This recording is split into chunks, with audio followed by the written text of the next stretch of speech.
Bluey is without a doubt one of the best animated shows in recent years, and that's not exactly a well-kept secret. But what you probably didn't know is that behind all those backyard games and silly fun, there are secrets worthy of a canine secret agent. Have you seen the episode Cricket? The one where we learn a little more about Rusty, Bluey's tough but sweet friend?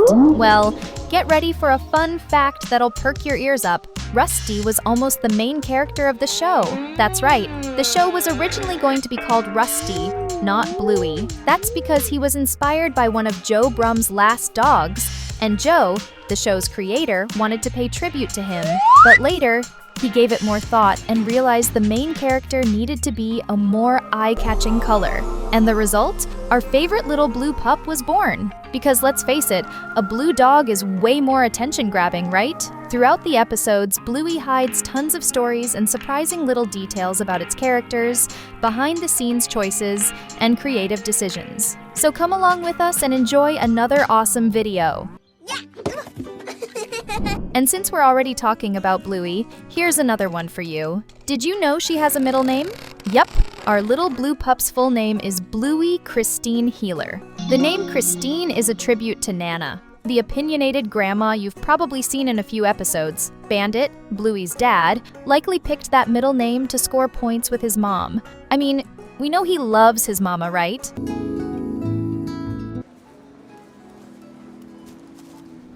You know those moments when parents reach the end of their rope and pull out the full name of their kid? You can practically smell the trouble coming, right? Well, that's exactly what happened in the episode Video Call, when Stripe dropped Muffin's full name without a second thought. And if you blinked, you missed a golden detail. Her full name is Muffin Cupcake Healer. Yep, she's got 2 dessert names, which is pretty ironic, because she's not exactly the sweetest all the time. Everyone knows Bluey is unlike any other kids' show. That's not news anymore. But here's something you might not know. They actually made 2 pilot episodes before launching the final version we know and love. The first pilot had a total happy family commercial vibe, with Bandit looking a bit younger, maybe less exhausted from playtime, taking Bluey to the playground where she meets 2 little friends, all set to a cheerful tune. The second pilot was a big step up, better animation techniques, and characters that looked much more like the ones we know today. And get this, they didn't toss it out. They reused it and turned it into the episode Weekend. So yeah, nothing goes to waste when it comes to animated dogs. And if you're a true fan, you've probably seen it. Still, some character changes were necessary, like Bandit's yellow patch, the little Disney homage on Bluey's back, Chile's brown spot, and just a few tiny tweaks on Bingo. Have you ever stopped to wonder where Joe Brum got the idea to create Bluey, a blue-colored pup? The answer goes all the way back to his childhood. Joe had a blue healer when he was a kid, and guess what? That pup's name was also Bluey. Creating this show was his way of paying tribute to a furry friend who's no longer around, because if there's one thing this show teaches us, it's that dogs may leave us, but the memories stay. And sometimes those memories become adorable cartoons that make everyone cry and smile at the same time.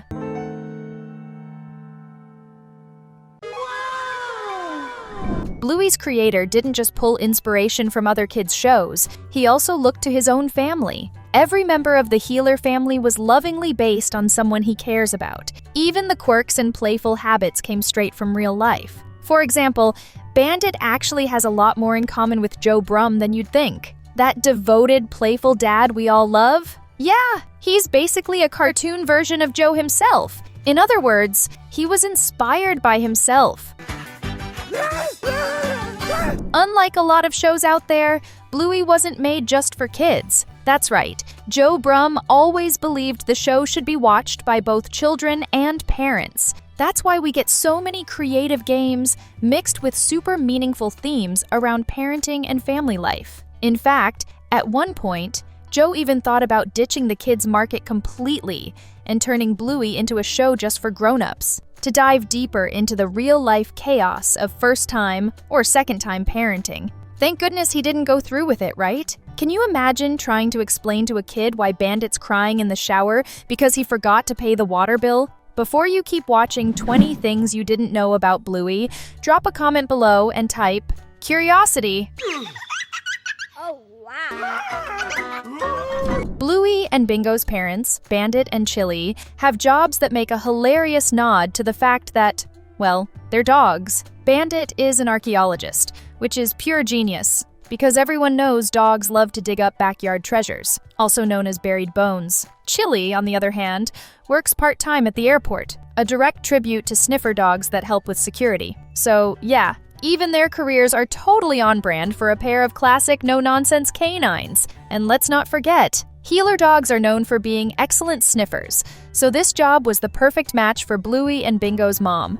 There's a fan theory that totally blew up online, and it claims the heeler family's color scheme has a deep hidden meaning. Why? Because dogs can only see a limited range of colors, mostly blue and yellow, which just so happen to be the exact colors of the heeler family. But in the end, it seems like this is just a really adorable coincidence. Still, it means Bluey is rocking a color palette that dogs see best, and she doesn't even know it. Talk about natural talent. Did you know it takes a jaw-dropping 5 months to make a single episode of Bluey? Yep, it's a huge amount of work. That's why the team works on several episodes at the same time to keep things moving. So if you're wondering why Season 4 is taking a little longer to arrive, now you know. Great things take time. And let's be honest, it's that extra attention to detail that makes each episode feel so perfect. In the meantime, fans are sitting here, biting their nails, counting the seconds until they can catch up with the heeler family again. Can you imagine working at a company and not meeting your coworker for years? Well, that's exactly what happened with Dave McCormack and Melanie Zanetti, the voices of Bandit and Chile. They didn't meet in person until 2022, 4 years after the show premiered. So during all that time, they were basically like one of those couples that only text each other. Except in this case, their only messages were cartoon voice recordings. Who would have thought even voice actors can have long-distance friendships? Unlike a lot of kids' shows that love to promote their voice cast, Bluey takes a different approach when it comes to the child actors. For privacy reasons, they don't reveal who voices Bluey and Bingo. That way the kids can enjoy a regular childhood away from the spotlight. And if you were dying to know who those talented little voices belong to, tough luck. The show is super intentional about keeping their identities a secret. No early fame here. Honestly, it's kind of beautiful to see how much they care about letting these kids just be kids. No paparazzi, no pressure. Each Bluey episode is about 7 minutes long, a sweet spot right between longer shows like Charlie and Lola, 11 minutes, and shorter ones like Peppa Pig, 5 minutes. That means it's the perfect length for quick fun without losing the charm or heartfelt lessons of the heeler family. But hey, if the creators wanted to make every episode 20+ minutes like The Sign, who would complain? The hilarious family games in Bluey, from freeze tag to magical statues and keepy uppy, were inspired by real-life games Joe Brum and his family used to play. But there's one game that didn't make it into the show, and parents everywhere should be very grateful. It's a game where kids use tiny crabs to tickle people's feet. Can you even imagine the chaos if they had added that one? Kids chasing crabs, getting pinched, and Bandit just standing there like, "Help me, I'm being tortured!" Honestly, we're relieved that one stayed off screen. Stripe, Bandit's younger brother, has a very special voice. He's voiced by none other than Dan Brum, who's also the younger brother of Joe Brum, the show's creator. And that's not all. Dan also works as the sound designer for Bluey, making sure every bark, giggle, and background noise is pitch perfect for the heeler family. Now that's what we call a family business. And to make it even more special, Joe and Dan's mom voices Chris Heeler, the girl's grandma. Even though Bluey doesn't feature many celebrity cameos, there's one that totally steals the show. In the episode Whale Watching, none other than Natalie Portman makes an appearance. Well, her voice does, during the documentary scene. Bluey breaks pretty much every rule of traditional kids' cartoons. Most shows have villains or troublemakers to stir things up, but not here. There are no bad guys in Bluey, just life lessons, creative play, and loads of cuteness. So if you're looking for drama, you might want to check Another Backyard. Even though that's not exactly a secret for fans, a lot of viewers have never really thought about this unique and curious detail. The Bluey theme song has actually won awards for its composition. Yep, that super catchy little tune was officially recognized as a hit. So before the episode even starts, you're already in the perfect mood to jump into some fun with the heelers. Who would have guessed such a simple intro could win awards, right?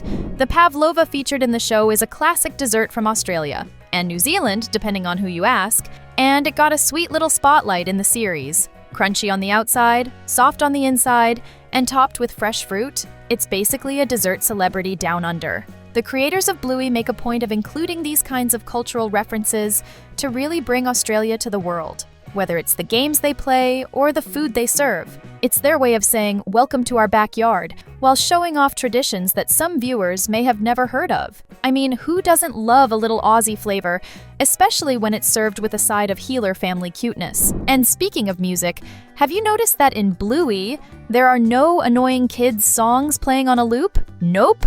What you'll hear instead is classical music. So while the rest of us are hearing Let It Go for the 1000th time, Bluey and her crew are jamming out to Beethoven, Mozart, and Friends, top-tier musical education for the win. At the end of the day, Bluey is way more than just a cartoon. It's a charming, heartfelt portrait of family, culture, and love. With its creative games, cultural flavor, and heartwarming moments, the series effortlessly wins over kids and adults alike. If you're into the world of Bluey and awesome animated shows, we've got 2 more videos you're going to love.